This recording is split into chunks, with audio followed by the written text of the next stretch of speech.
In this video, I will show how to delete any file in Windows 11.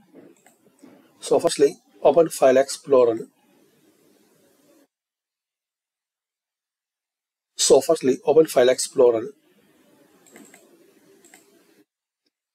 Now here guys, you will see some options like desktop and document. And there are some more features. So to delete any file in Windows 11, right click on that file and here click on this delete icon. Click on yes.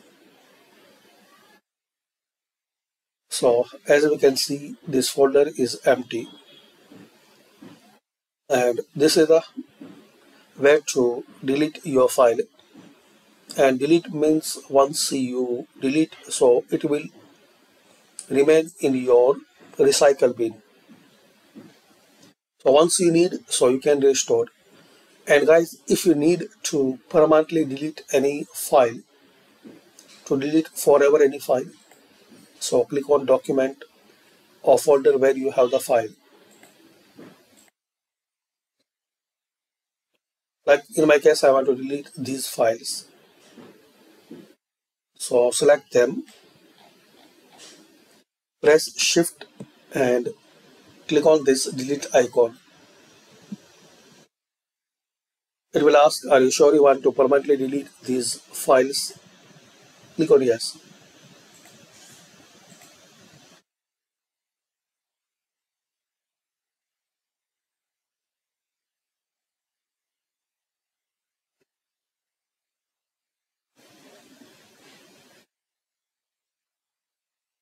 Like this. Press shift key and hold.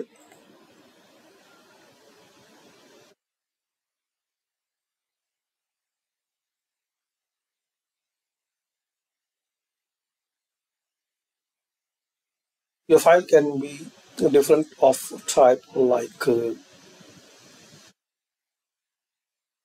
video file, image or any another format.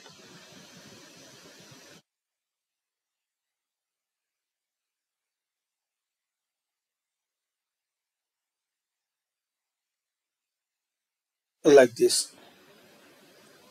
So thanks for watching, share, like and subscribe this channel.